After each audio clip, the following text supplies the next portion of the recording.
પોતે એક અલૌકિક દ્રવ્ય હતા. અલૌકિક એમનું પરિણમન હતું ને અલૌકિક એમનો પુણ્યનો વાણીનો યોગ પણ કોઈ અલૌકિક સાતિશય યોગ હતો. ગુરુદેવશ્રીને શ્રુતની લબ્ધિ હતી. કરનારને તો કોઈ કાનમાં અમૃતની ધાર કરતું હોય એવું મીઠું લાગે. કેટલાક જીવોને તો એવું લાગ્યું છે કે જાણે કોઈ દૈવી વાણી આવે છે. અસાધારણ એક યુગ પુરુષ જેવું ગુરુદેવનું વ્યક્તિત્વ હતું ને કર્તૃત્વ પણ એવું હતું. પરમેશ્વરની જગ્યાએ નિમિત્ત છે તો અખંડ મોક્ષ માર્ગને એમણે જીવંત રાખ્યો છે. એમના વચનોમાં એવો કોઈ જાદુ છે, કોઈ ચમત્કાર છે. જૈન અજૈન કોઈ બી ખૂણે ખાંચરે કોઈ પાત્ર જીવ હશે, યોગ્ય હશે, જીવનનું હિત થઈ જાય એવું અંદર તત્વ પીડ્યું છે. એમાં કાંઈ બે મત નથી. મોક્ષ માર્ગ સુધી પહોંચવા માટેનું જે તત્વ એમણે આપ્યું છે એમનો પરમ ઉપકાર છે. અંધરનો જીવ છે એટલે બારંગ રચવાના છે ભવિષ્યમાં. બહુ સૂક્ષ્મ નજર હતી કે વર્તમાન સમાજને ખરેખર શું જરૂર છે એમને બહુ જ્ઞાનમાં આવ્યું છે. એમના વચનામૃત બહાર પડ્યા ત્યારે ગુરુદેવ ફીરા થઈ ગયા, આફરીન થઈ ગયા. એક એક બોલમાં એકનું અધ્યાત્મનું અમૃત જ છે એમ કહ્યું તો ચાલે. ભાવનાનો વિષય સ્થાપીને તો એમને નિવેડો લાવી દીધો છે. કોઈ રત્ન જ હાથમાં આવી ગયું એમ કહીએ તો ચાલે. ગુરુદેવશ્રીના મહાપુરાણનું આ એક પાત્ર છે. સોનગઢની તીર્થભૂમિ, એ તીર્થભૂમિમાં સમ્યક દર્શન રૂપે સપૂત કોઈ નહોતો જાગ્યો, નહોતો પાક્યો.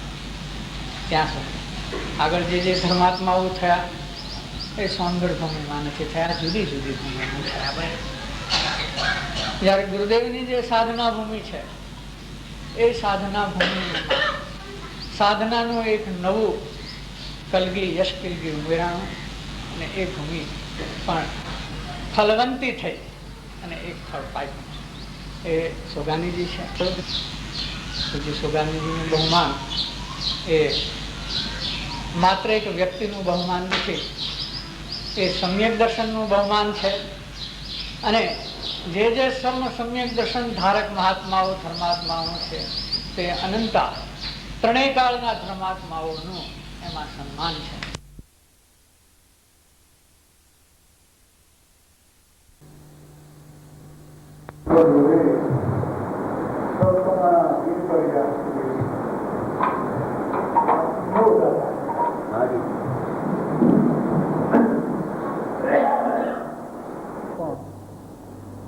અમુક જે મૂળ વસ્તુ ધારણામાં રહી હોય તે આવી છે.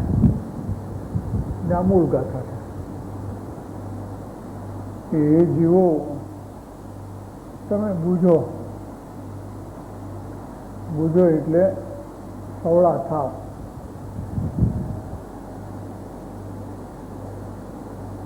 સમ્યક પ્રકારે બૂઝો. આત્માભિમુખ થઈને તમે તમારું કલ્યાણ કરો. મનુષ્યપણું મળવું ઘણું દુર્લભ છે. મનુષ્યપણું મળવું ઘણું દુર્લભ છે. આમ તો નિગોદમાંથી એકેન્દ્રિયમાંથી બે ઇન્દ્રિય થવું ઘણું દુર્લભ છે. એકેન્દ્રિયમાંથી બે ઇન્દ્રિય થવું દુર્લભ, પંચેન્દ્રિય થવું તો ઘણું દુર્લભ છે. એમાં મનુષ્યપણું મળવું તો ઘણું દુર્લભ છે. અને ચારે ગતિને વિશે ભય છે. ચારે ગતિમાં દુઃખ છે. દુઃખ ભય શાનું છે? દુઃખ છે એનો ભય છે. ચારે ગતિમાં એટલું દુઃખ જ છે, ક્યાંય સુખ નથી. મનુષ્ય ગતિમાં ને દેવ ગતિમાં પણ ક્યાંય સુખ નથી. એમ જાણો એમ સમજો અને એમ જાણો. અજ્ઞાનથી સદવિવેક પામવો દુર્લભ છે એમ સમજો. સદવિવેક એટલે આત્માનું કલ્યાણ કરવાનો જે વિવેક છે, જે પ્રકારે આત્માનું કલ્યાણ થાય એ પ્રકારનો વિવેક આવવો તો ઘણો દુર્લભ છે. મનુષ્યપણું મળ્યા પછી પણ અત્યારે લગભગ 600 કરોડ જેટલા મનુષ્યો આ પૃથ્વી ઉપર છે. આપણે જે પૃથ્વી કહીએ છીએ, જેને પૃથ્વી ગણીએ છીએ, એમાં લગભગ 600 કરોડ જેટલા મનુષ્યો છે.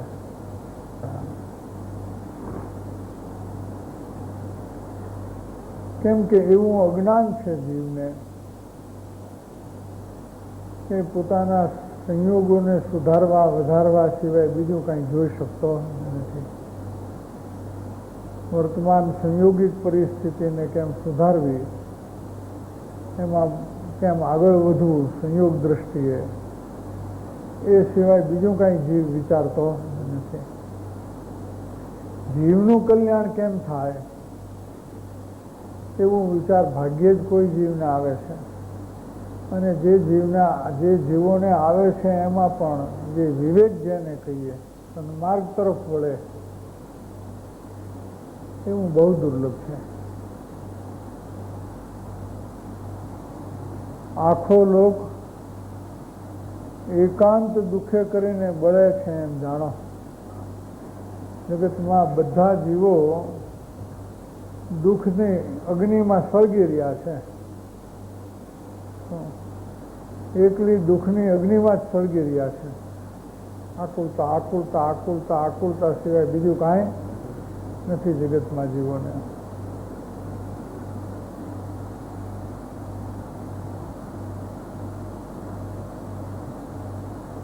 અને સર્વજીવ પોતપોતાના કર્મે કરી વિપર્યાસ પણ અનુભવે છે.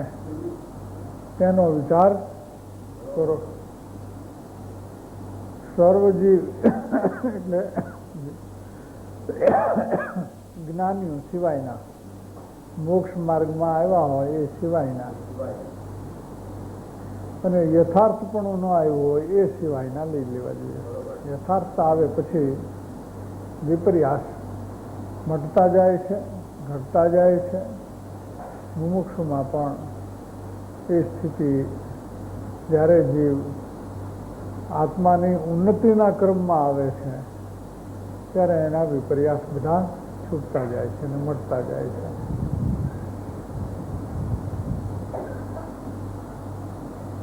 આ સૂર્યગ્ડાંગની ગાથા છે 7મા અધ્યાયની, અને એ ભગવાનનો તીર્થંકર દેવનો મૂળ ઉપદેશ છે.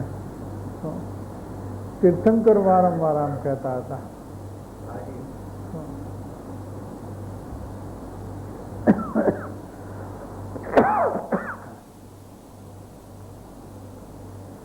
સર્વ દુઃખથી મુક્ત થવાનો અભિપ્રાય જેને થયો હોય,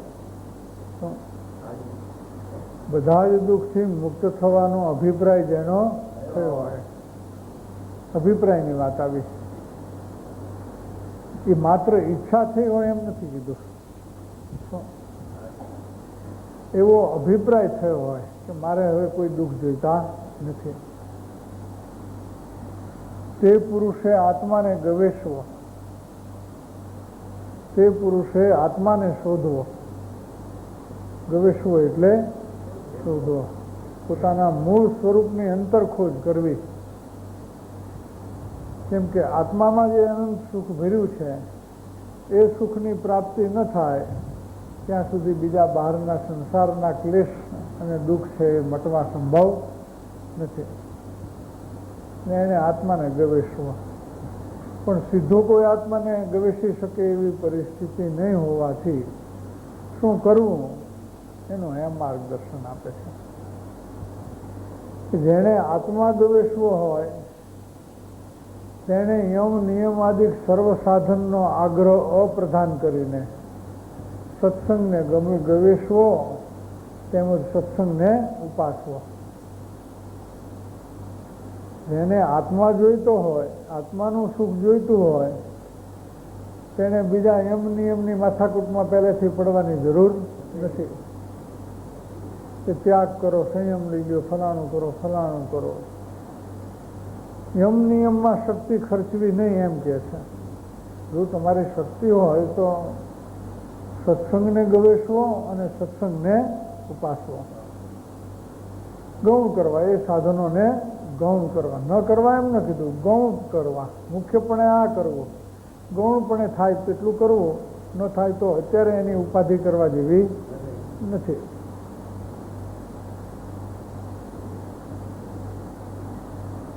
સર્વ સાધનનો આગ્રહ પ્રદાન કરીને એમ શું કરવા કહ્યું કે બહુભાગ જીવો આત્મકલ્યાણમાં ના માર્ગને સમજતા નથી, એના ઉપાયને સમજતા નથી, એટલે કાંઈ ને કાંઈ ત્યાગ કરી લે છે. ત્યાગ કરે છે ને ત્યાગ જ્યારે કરે છે ત્યારે એ ત્યાગનો એને આગ્રહ હોય છે સાથે સાથે, અને નડે છે એને આગ્રહ.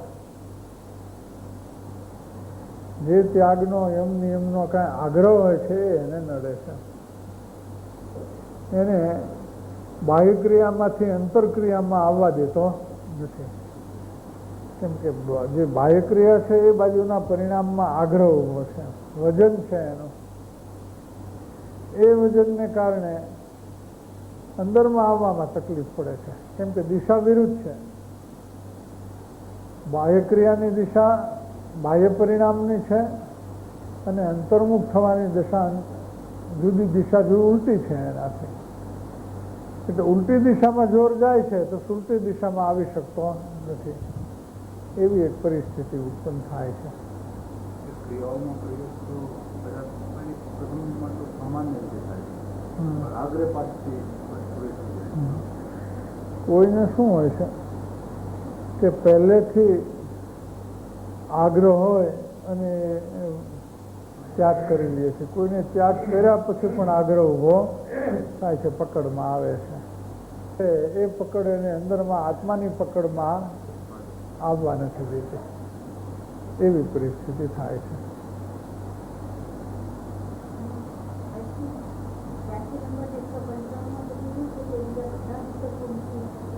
હા, એ તો હા, ગૌણ કરવા એટલે એના વિકલ્પ હમણાં ન કરવા. સમય અને શક્તિનો ખર્ચ સત્સંગ અર્થે કરવો, બીજી સંયમ નિયમની બાહ્ય ક્રિયામાં ન કરવો.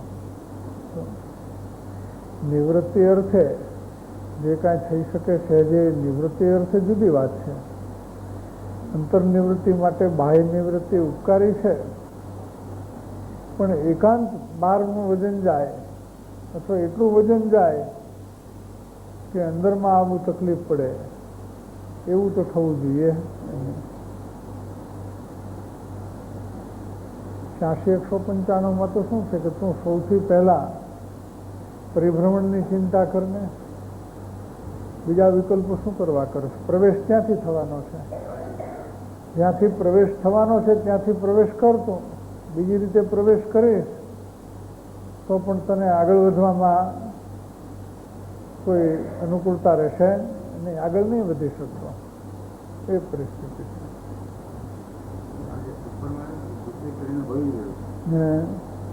કરીને ભરે છે, પોતાને દુઃખ લાગતો નથી ને એટલા માટે પડવું દેખાતું નથી. પોતાને દુઃખ લાગી રહ્યું છે, પોતે સળગી રહ્યો છે, ભરી રહ્યો છે, આ ચીજ નિંદાઈ જ નથી હોતી. વિચારમાં થાય, શ્રવણમાં થાય, વિચારમાં થાય, શ્રવણમાં થાય, લેકિન નિંદાઈમાં એનું ભર નહીં આવે. દુઃખ છે ને એ વેદનનો વિષય છે. દુઃખ છે વેદનનો વિષય છે, વિચારનો વિષય નથી. સુખ અને દુઃખ બે ભોગવટાનો વિષય, વેદનનો વિષય છે. તો વેદનથી દુઃખ સમજાય કે વિચારથી દુઃખ સમજાય? વેદનથી. વેદનનો વિષય વેદનથી સમજાય, વિચારથી કેવી રીતે સમજાય? વિચારથી સમજાય જ નહીં.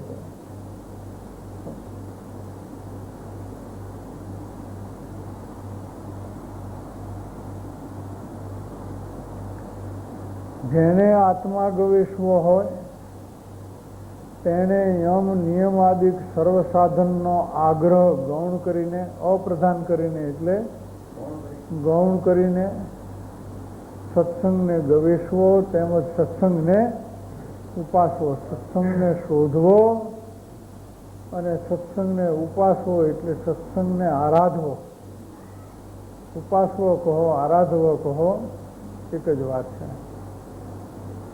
આરાધન ક્યારે થાય કે સત્સંગની અંદર આત્મકલ્યાણના વિષયમાં રસ પડે ત્યારે એને સત્સંગને ઉપાસો કહેવાય. સત્સંગનો રંગ ચડે તો સત્સંગને ઉપાસો કહેવાય.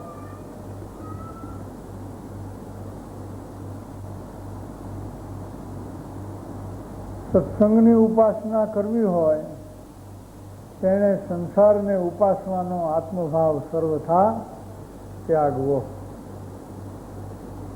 બહુ સરસ વચનામૃત છે. અમે સત્સંગ પણ કરીએ છીએ પણ સંસારને ઉપાસના થાય એવા પરિણામ પણ અમારા છૂટતા નથી. એમાં પણ અમને રસ પડે છે. આત્મભાવથી ત્યાગવો એમ કે છે. શું?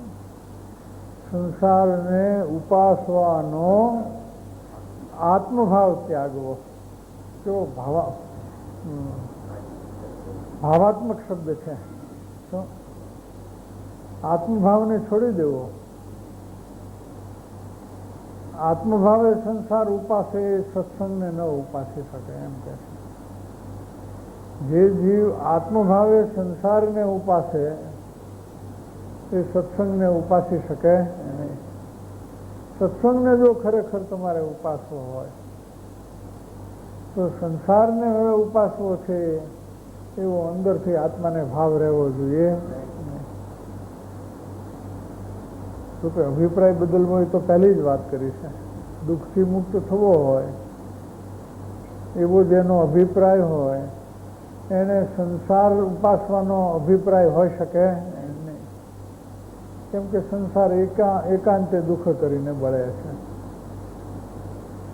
ઘરમાં આગ લાગી હોય તો શું કરે? ખબર પડી પોતે ઘરમાં હોય કે ભાઈ બહારથી આગ લાગી છે અને ચારે બાજુ આગ ફરી વળી છે. શું કરે? જટ દઈને ક્યાંથી નીકળું? હા, કયા રસ્તેથી સહી સલામત રીતે નીકળી જવાય એ ગોઠશે.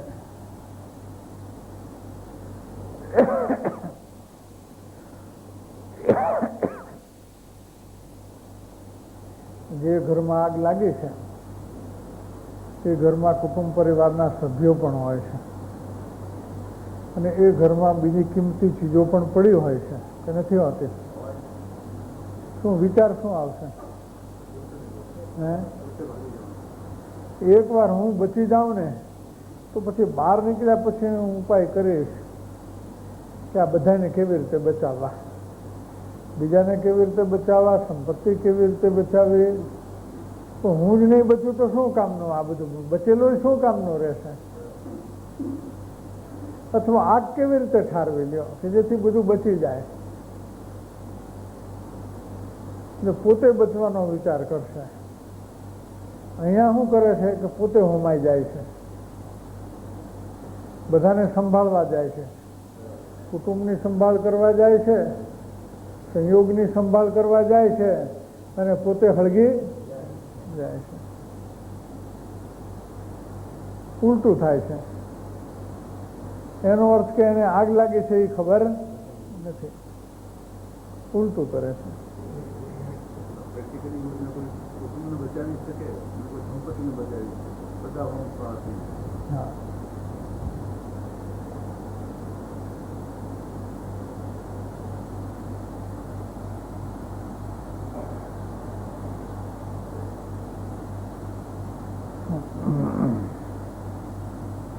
સત્સંગની ઉપાસના કરવી હોય આ કન્ડિશન છે.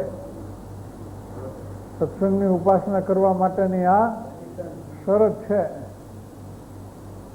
શરત મંજૂર છે આટલી વાત છે કે સંસાર પ્રત્યેનો આત્મભાવ છોડી દેવાનો છે, એટલી શરત મંજૂર છે તો સત્સંગની ઉપાસના થઈ શકશે. નહીતર સત્સંગમાં હાજર રહેવાનો દેખાવ થશે, ઉપાસના નહીં થાય અને વહેલો મોડો એ સત્સંગ છૂટી જશે, ટકી નહીં શકે. સત્સંગની શિસ્ત છે, ને ખરેખર તો સત્સંગની શિસ્ત શિસ્ત છે, ડિસિપ્લિન છે. ઘણાને એવું બને છે ને ભાઈ અમુક ટાઈમ સુધી આવે સત્સંગ સ્વાધ્યાયમાં, પછી છૂટી જાય. છૂટી જવાનું કારણ એ છે કે અંદરથી એને સંસારને જ ઉપાસવો હતો. આ તો આત્માને ઉપાસવાનો વિષય છે. એક મ્યાનમાં બે તરવાર રહે એવું નથી.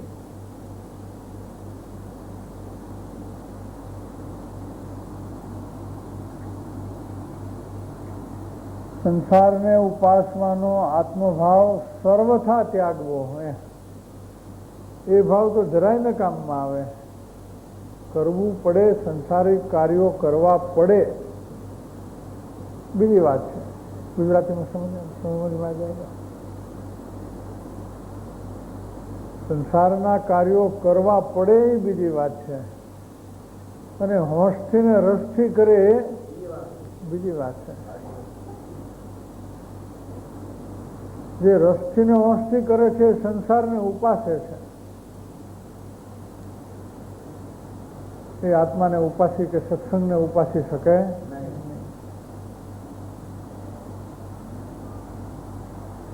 પોતાના સર્વ અભિપ્રાયનો ત્યાગ કરીને, આ સંકલ્પ વિકલ્પનો પ્રતિબંધ તોડવાની વાત છે. પોતાના પૂર્વગ્રહિત સર્વ અભિપ્રાયનો ત્યાગ કરીને પોતાની સર્વશક્તિએ તે સત્સંગની આજ્ઞાને ઉપાસવી. સત્સંગમાં જે આજ્ઞા થાય, કર્તવ્ય છે, આ કરવા યોગ્ય છે એવું જે આવે એ પૂરી શક્તિથી એની ઉપાસના કરવી.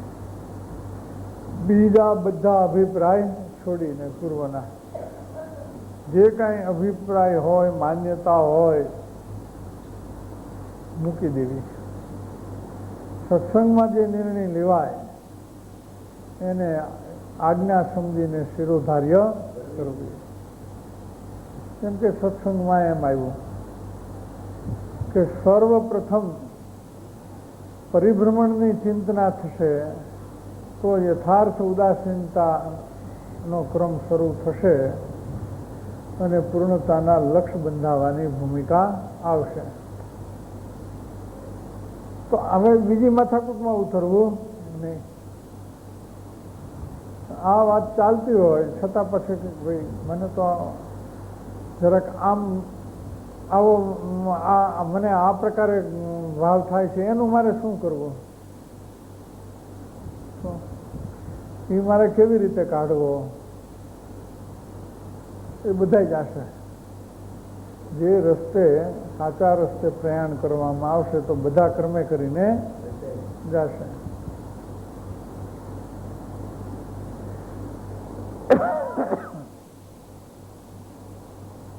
દોષ અનેક પ્રકારના છે, પણ જો દ્રઢ મુમુક્ષુતા આવે તો એક એકને ગોતીને કાઢવા નહીં પડે. એક એકને માટે જુદો જુદો ઈલાજ નહીં કરવો પડે, આપોઆપ જ થશે.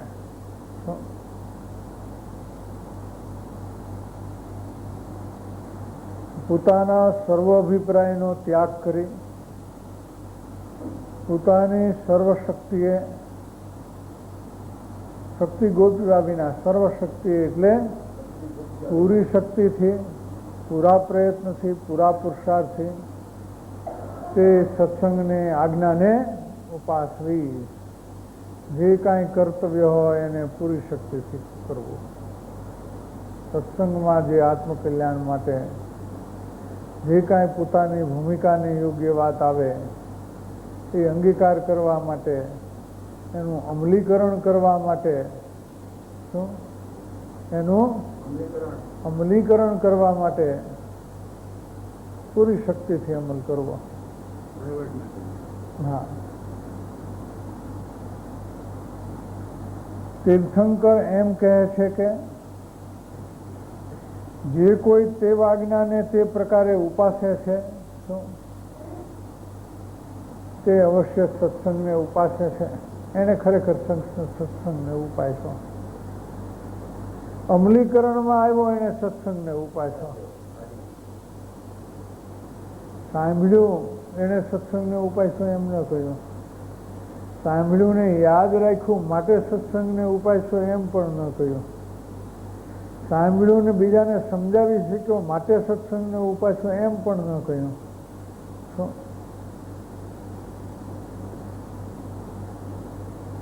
અમને રસ આવે છે એટલે અમે કાયમ સત્સંગમાં આવીએ છીએ. શું સામાન્ય આવો પણ ભાવ રહે છે. કેમ તમે રોજ જાઓ છો સવારે? અમને ત્યાં રસ પડે છે. રસ પડે છે પણ અમલીકરણમાં આવો છો તો એ રસ કઈ જાતનો છે? માત્ર શ્રવણ પૂરતો જ રસ છે? માત્ર કર્ણેન્દ્રિય પૂરતો જ રસ છે? શું વાત છે?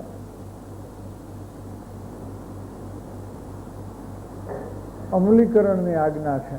પોતાની ભૂમિકાને યોગ્ય જે કાંઈ હોય તેનો અમલ કરવો જ જોઈએ.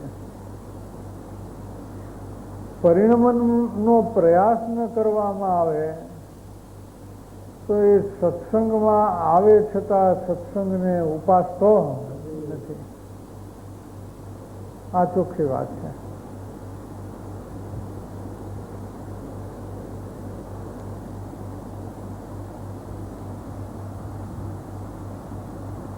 તીર્થંકર એમ કહે છે કે આ તો ભગવાન તીર્થંકરની વાત છે. શું આ કોનું સ્ટેટમેન્ટ છે?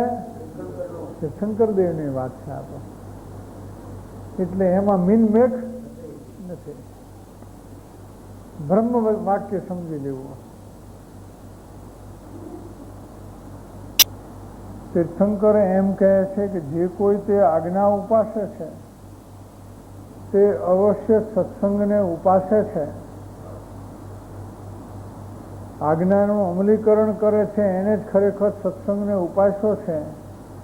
અને એમ એટલે એ પ્રકારે જે સત્સંગને ઉપાસે છે તે ખરેખર અવશ્ય આત્માને ઉપાસે છે અથવા આત્મકલ્યાણની ઉપાસના એ કરી રહ્યો છે. એવી સરસ સિક્વન્સથી વાત કરી છે. પહેલા ડિસ્કેન્ડિંગ ક્રમ લીધો, પછી એસ્કેન્ડિંગ ક્રમ લે છે.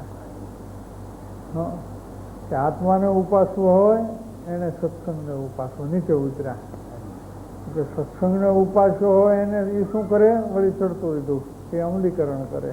અમલીકરણ કરે એ આત્માને ઉપાસે છે, આત્મકલ્યાણને ઉપાસે છે. શૈલી જોઈ? ઉપરથી નીચે લઈને નીચેથી ઉપર લીધું પાછું.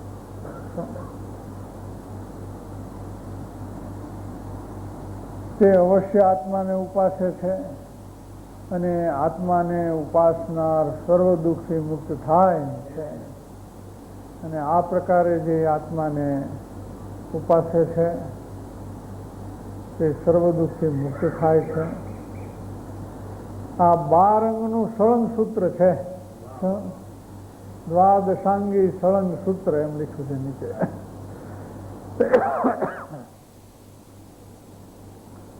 12 અંગનું આ સળંગ સૂત્ર છે. એટલે કે સળંગ અભિપ્રાય 12 અંગમાં આ પ્રકારનો છે. 12 અંગનો સળંગ અભિપ્રાય આ વાત છે. તીર્થંકર દેવની વાત 12 અંગમાં છે એનો સાર એક પેરેગ્રાફમાં મૂકી દીધો ઉપસંહાર કરીને.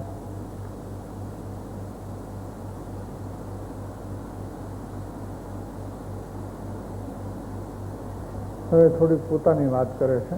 પછી તો આ જે સૂત્રો છે એ તો ઉપરનો જે આપણે અવતરણ ચિહ્નમાં પહેલો પેરેગ્રાફ છે એ ગાથાનો અર્થ છે. ગાથા નીચે છપાણી છે.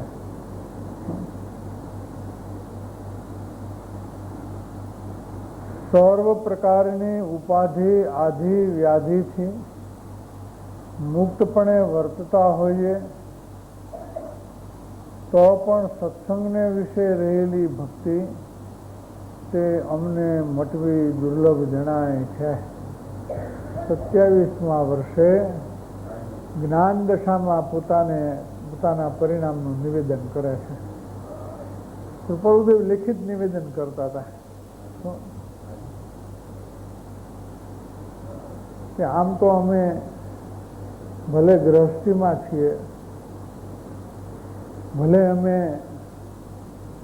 વ્યાપાર ધંધામાં પડ્યા છીએ, કુટુંબ પરિવારની વચ્ચે છીએ, તો પણ અમે સર્વ પ્રકારની ઉપાધિ આદિને વ્યાધિથી મુક્તપણે વર્તીએ છીએ.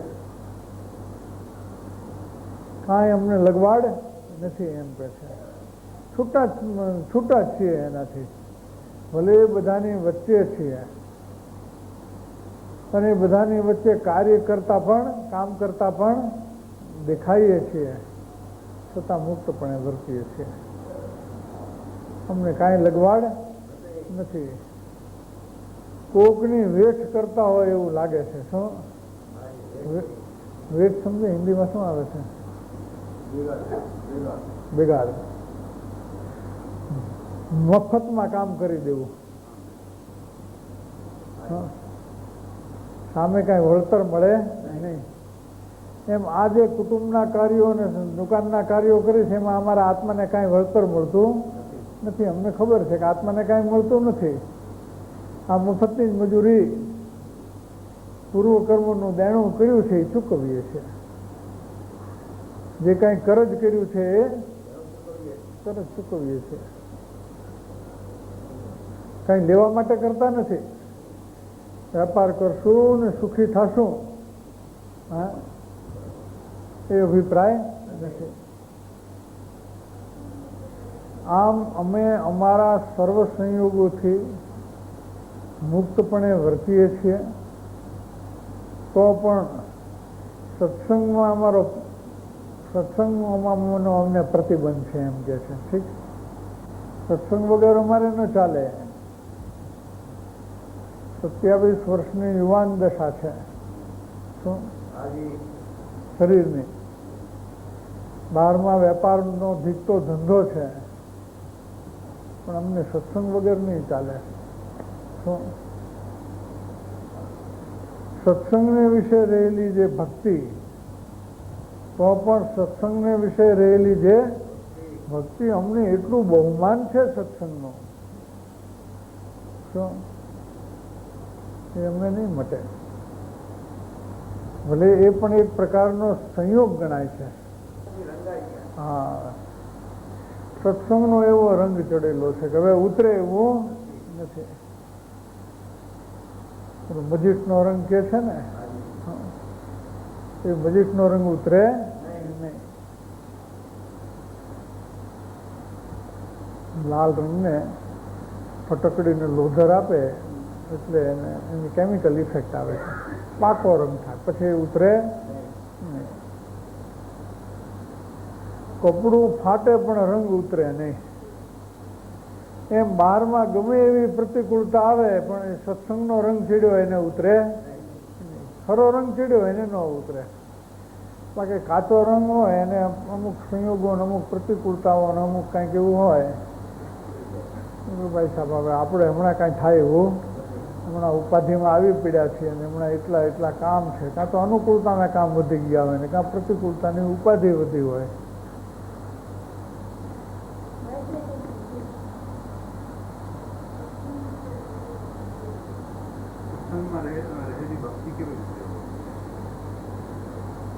સત્સંગમાં રહેલી ભક્તિ એટલે અહીંયા બહુમાન લેવું છે. અમને સત્સંગ પ્રત્યે સત્સંગની કિંમત એટલી છે, સત્સંગનું અમારું એટલું મૂલ્યાંકન છે કે એ છૂટે એવું નથી. સત્સંગથી જે આત્મલાભ થાય છે એ આત્મલાભનું અમને જે મૂલ્યાંકન થયું છે અને એથી સત્સંગનું જે મૂલ્યાંકન થયું છે એ કોઈ રીતે એમાં ફેરફાર થાય એવું નથી. એમાં ફેરફાર થાય એવું નથી.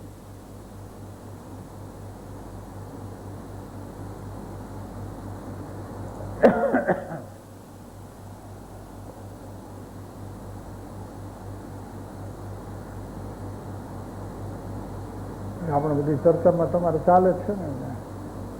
સત્સંગ માટે કોઈ એડજસ્ટમેન્ટ ને કોઈ કોમ્પ્રોમાઇઝ નહીં. જાઓ આગું પાછું એમાં નહીં ચાલે. મારો ટાઈમ થયો સત્સંગનું બધું પડતું મૂકીને, એથી વધારે કોઈ મારે મોટું કામ નથી.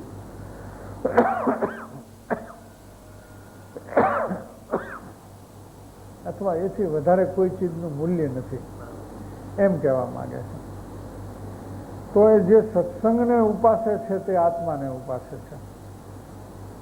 સત્સંગને નથી ઉપાસી શકતો એ સંસારને ઉપાસે છે, માટે સત્સંગને ઉપાસી શકતો નથી. તો જે સંસારને ઉપાસે છે એ સંસારની ચારે ગતિમાં પરિભ્રમણ કરશે.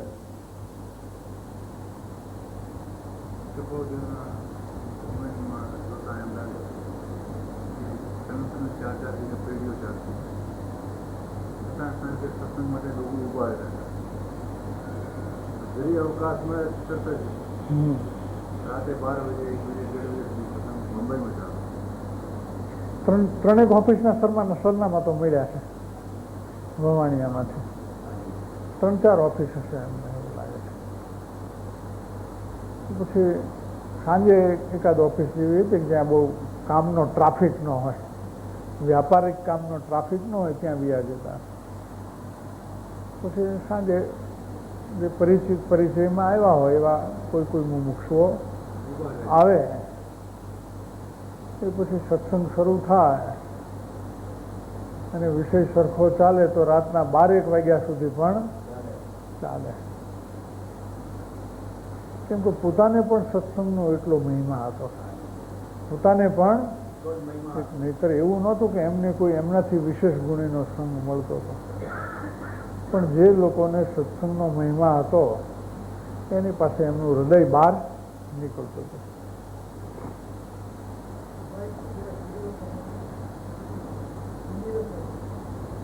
हिंदी में? हाँ हाँ समझ में नहीं आएगा. तो ग्रंथ तो हिंदी है ना आपके पास?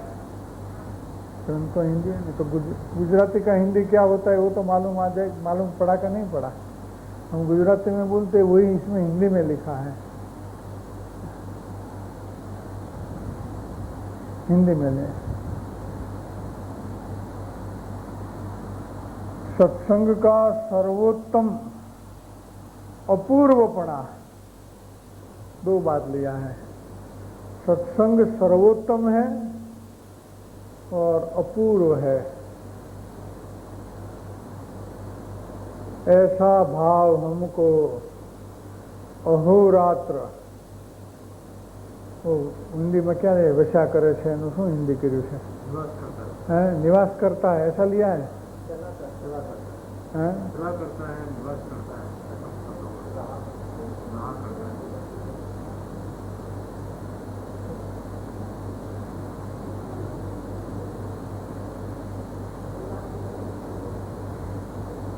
नहीं मिलता है अहोरात्र के बाद.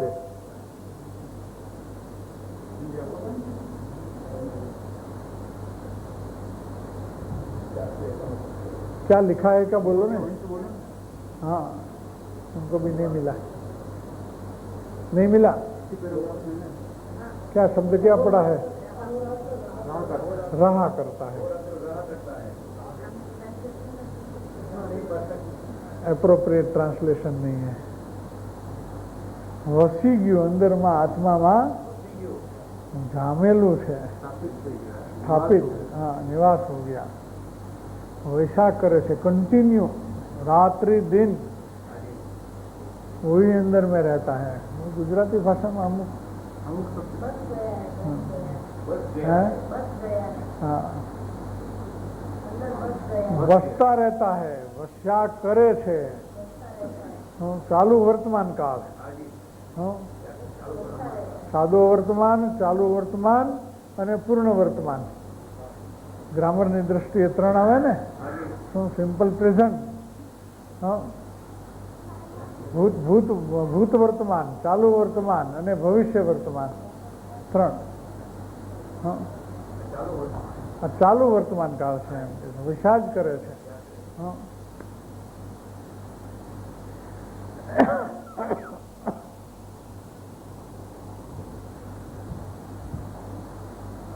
व्यक्ति ने सारा જોઈએ તો हम्म। संकोचन हो गया है।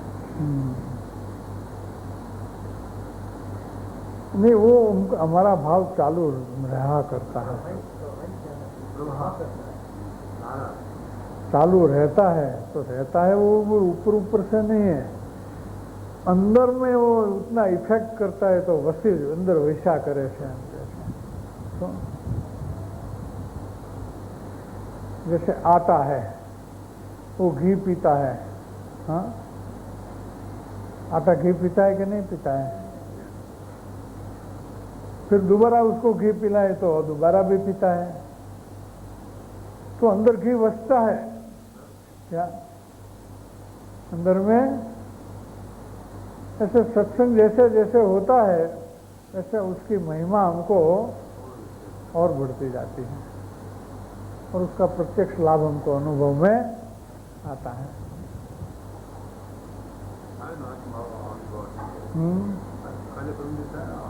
हाँ, सत्संग की महिमा करते करते आत्मगुण का आविर्भाव होकर के सहज समाधि पर्यंत हो गए। आत्मभाव आविर्भाव होकर के सहज समाधि पर्यंत हो गया।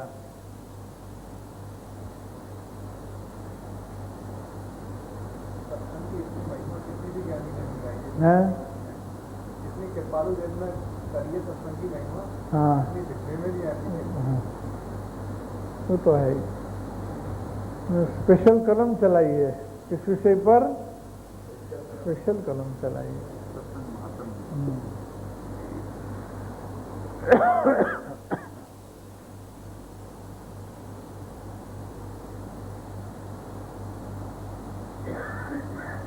सत्संग का सर्वोत्तम अपूर्वपना अहोरात्र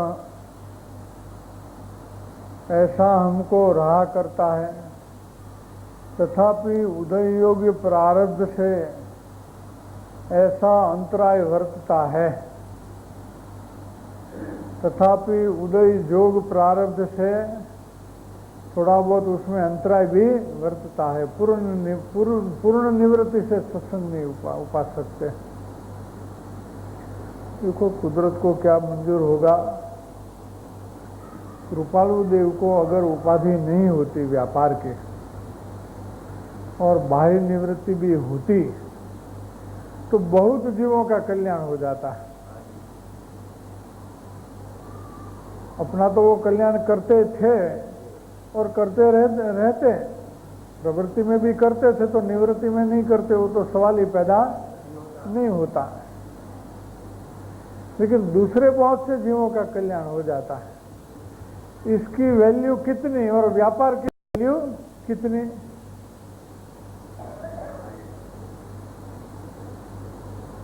व्यापार की तो कोई कीमत नहीं है और उनको कीमत थी भी नहीं।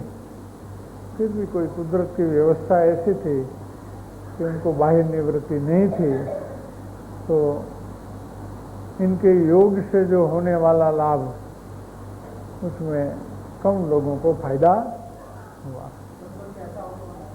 है। ऐसे क्रमबद्ध नहीं लेना है, क्रमबद्ध का आलम्बन लेना नहीं। कभी कोई जानने का विषय है कि क्रमबद्ध में ऐसा होने वाला था, लेकिन आलम्बन लेने के योग्य वो बात नहीं है, जानने की बात है। आलम्बन तो नायक का लेने का है, फिर क्रमबद्ध यथार्थ है। नायक के अवलंबन से क्रमबद्ध का जानकारी यथार्थ है, वरना क्रमबद्ध का अवलंबन आ जाएगा तो ये पर्याय का अवलंबन हो जाएगा, नायक का अवलंबन रहेगा। गुरुदेव ने क्रमबद्ध का विषय कंडीशनल स्थापित किया है। मैं परिपूर्ण नायक तत्व हूँ वर्तमान में ही, इसलिए जो भी होता है मेरे में या पर में क्रमबद्ध हो रहा है, मैं ज्ञाता दृष्टा हूँ। इस तरह से वो बात लेनी है। અહીંયા તો એમ કહે છે કે અમે તો એના માટે પ્રયત્નવંત છીએ, સત્સંગ માટે અમે क्रम में सत्संग आएगा तो आएगा ऐसा लेते नहीं है। सत्संग के लिए प्रयास चलता है हमारा। की पीढ़ी में तो बाहर में बैठे रहते थे। एक आधा घंटे का अवकाश मिला तो अंदर आ जाते थे। सत्संगियों के साथ में बैठने के लिए आधा घंटे का भी अवकाश मिलता तो बाहर आ जाते थे। अलग अलग कमरे रखते थे। जहाँ व्यवसाय करते थे वहाँ व्यवसाय चलता था, वहाँ से फ्री हो गए तो दूसरे कमरे में आ जाए, वहाँ जो भी आ गया हो इनके साथ बैठे।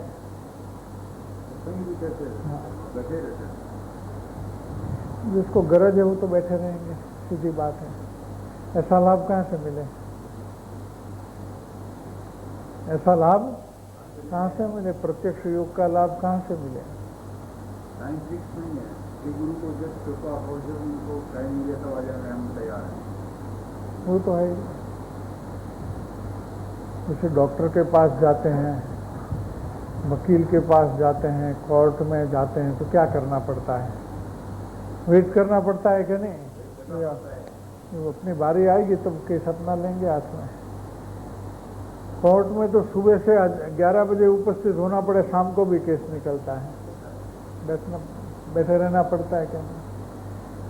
न्याय चाहिए तो भी, हाँ, और न्याय में पाने के लिए पैसे दिए हैं तो भी डॉक्टर को भी पैसे देते हैं, वकील को भी पैसे देते हैं, लेकिन इनकी फुर्सत में काम हो सकता है, अपनी फुर्सत से काम होता नहीं है। कहीं भी ऑफिसर को मिलने के जाओ, मिनिस्टर को मिलने के जाओ, क्या होता है? वेट करना ही पड़ेगा। ये तो धर्मात्मा है, वो तो सबसे विशेष व्यक्ति है, तो इनके लिए हमारे टाइम पर हमको दे दो, ऐसा चलता नहीं है। तो ज्यादा दृष्टि पड़ने की जब बात आती है तो संपूर्णपणे ज्यादा दृष्टि पर जा नहीं रह सकते हैं। तो यदि मुमुक्ष तो हमसे ज्यादा दृष्टि पड़े रह रहे हैं तो उसकी भूमिका के लिए यथार्थ नहीं है। हो रह सकता ही नहीं है, प्रयास कर सकता है, ज्ञाता दृष्टा रहने का प्रयास कर सकता है। रहता तो रहने से तो ज्ञान दिशा में ही रहना होता है, ज्ञान दिशा में ना रहना नहीं होता है।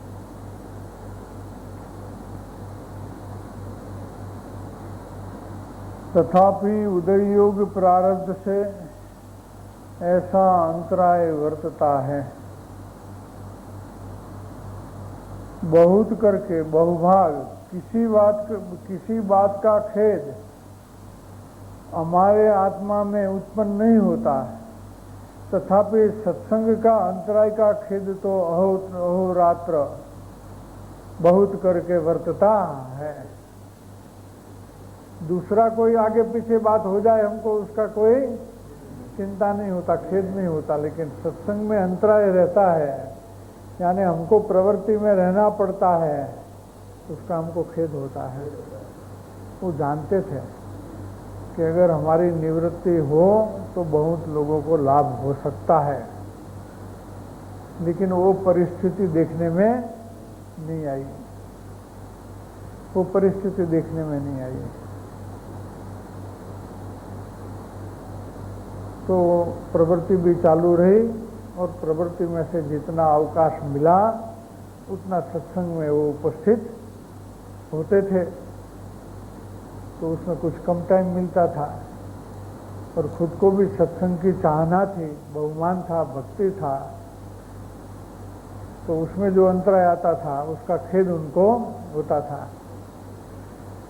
सत्संग में नहीं रहे, उसमें अंतराय आवे तो समाधान नहीं करते थे, खेद होता था। क्या क्रमबद्ध पर्याय लेकर के समाधान करते नहीं थे। वो तो सुगानी जी के में आता है कि ऐसा समाधान करना वो तो भूंड और घोरी विष्ठा खाने में करता है, इसमें इसका ऐसा समाधान है, मांस खाने में समाधान करता है, ऐसा समाधान है। बहुत कठोर भाषा में लिखा है, ऐसा समाधान चले नहीं।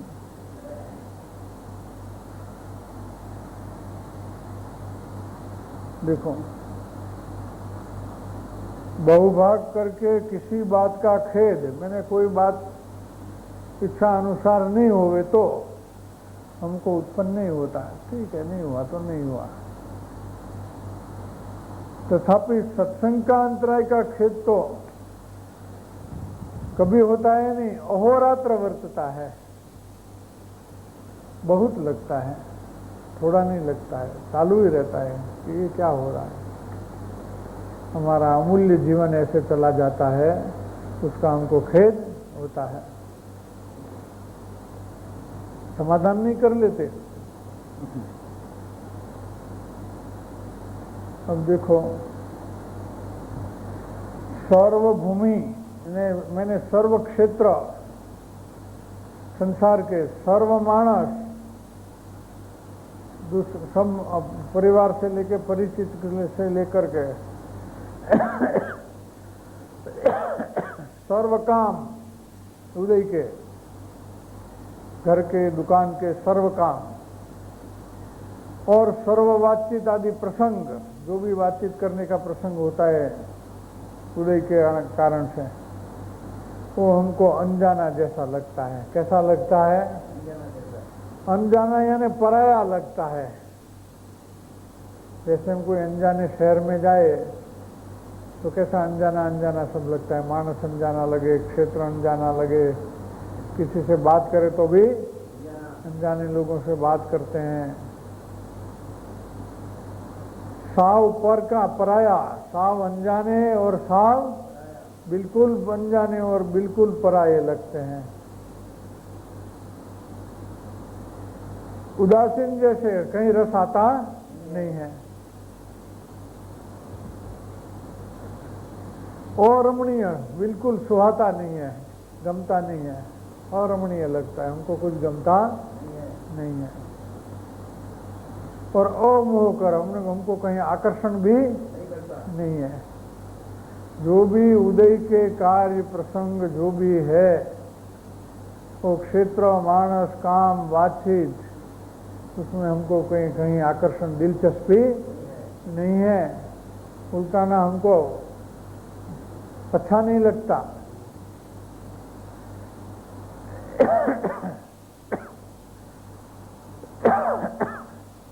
और रस रहित स्वाभाविक रूप से भाषित होता है। भाषित होता है मैंने लगता है, भाषण मैंने लगना, कहीं रस आता ही लगता ही नहीं ने, रस आता ही नहीं ने।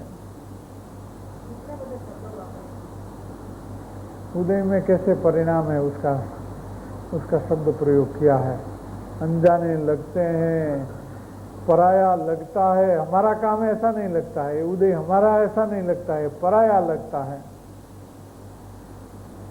और इसमें कहीं रस आता नहीं है, इसलिए कहीं आकर्षण नहीं है तो रस भी नहीं आएगा। मात्र ज्ञानी पुरुष, मुमुक्षु पुरुषों, ज्ञानी पुरुषों और मुमुक्षु पुरुषों दोनों को लिया है। मात्र ज्ञानी पुरुष, मुमुक्षु पुरुष और कोई मार्गानी पुरुष हो, मुमुक्षु नहीं हो लेकिन मार्गानुसारी हो, अन्यमति हो लेकिन मार्गानुसारी हो, तीन को लिया है। सत्संग योग्य कौन होते हैं? एक ज्ञानी, एक मुमुक्षु माने वास्तविक आत्मकल्याण करने के अभिप्राय वाले, और मार्गानुसारी। ऐसे लोगों का सत्संग वो जाना पहचाना हुआ, वो उसमें परिचित लगता है।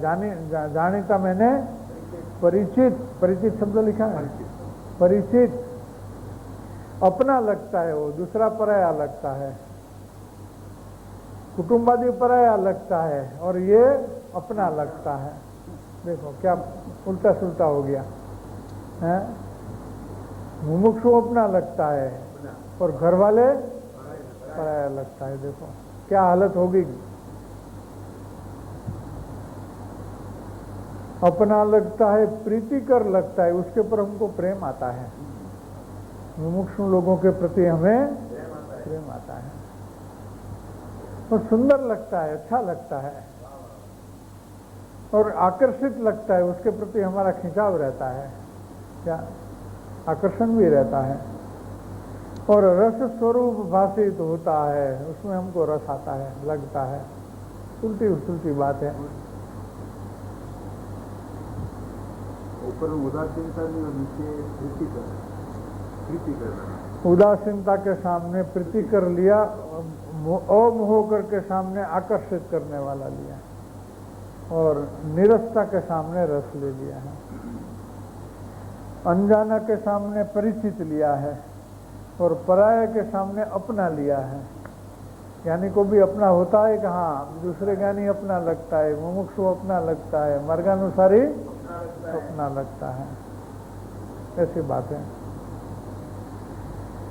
ऐसा होने से हमारा मन बहुभाग बहुत करके सर्व कार्य में अप्रतिबद्धपना भजता भजता कहीं भी हमारा मन चौंटता नहीं है। आप जैसे मार्ग इच्छावान पुरुष के विषय प्रतिबद्धपणु पामता है,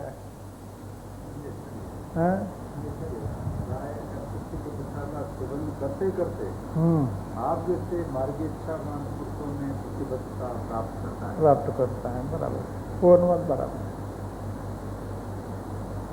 ऐसी परिस्थिति होने से हमारा मन कहीं भी प्रतिबद्धपना पाता नहीं है।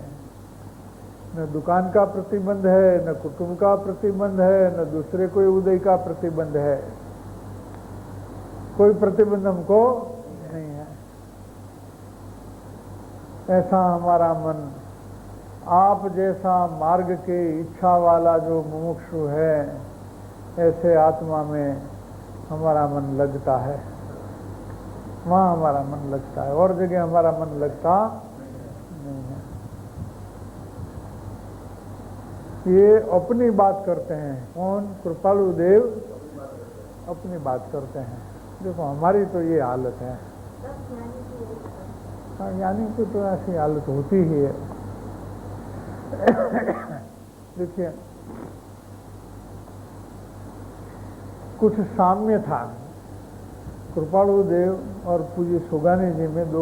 कुछ साम्य था। दोनों गृहस्थ थे, दोनों कुटुंब परिवार वाले थे, दोनों को अपना व्यवसाय भी था।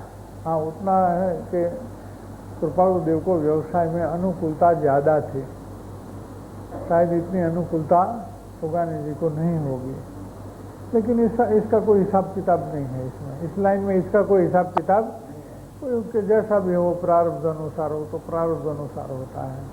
हमने एक दफ़े पूछा था बाबू जी को कि कभी कोई नुकसान हो जाता है, जैसे वो चिट्ठी में आया ना, एक नौकर कुछ रकम लेके चला गया।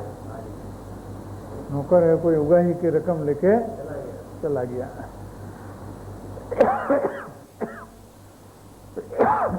आप तो जानते होंगे कौन आदमी था ना?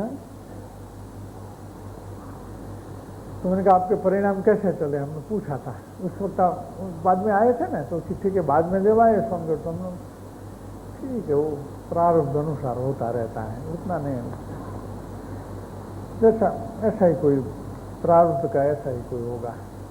वो तो शुभ कर्म का उदय है, ऐसा हो जाता है। शुभ का उदय आता है तो थोड़ा आ जाता है, शुभ का उदय आता है तो ऐसे चला जाता है। तो शुभ है, उसमें कुछ नहीं, कोई गिनती ही नहीं उसका। तो बाहर में उस प्रकार का साम्य भी था, और अंदर में पुरुषार्थ का साम्य बहुत था। बाहर में व्यापार का साम्य नहीं था, लेकिन व्यापार कॉमन था। वे दोनों व्यापारी थे। अनुकूलता प्रतिकूलता का साम्य नहीं था।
परिक्रमा करने लागो पाय रे सद्गुरु जी मारा परिक्रमा करने लागो पाय रे सद्गुरु जी मारा तमो मण्या थी मासुक थाय रे विश्वंभर वाला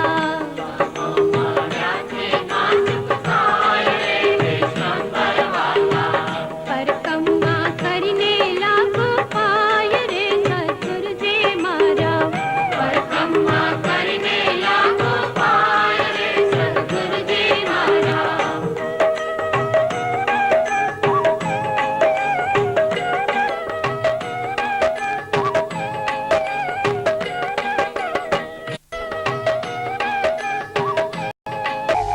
देव छता जेनी दशा भरते देहाती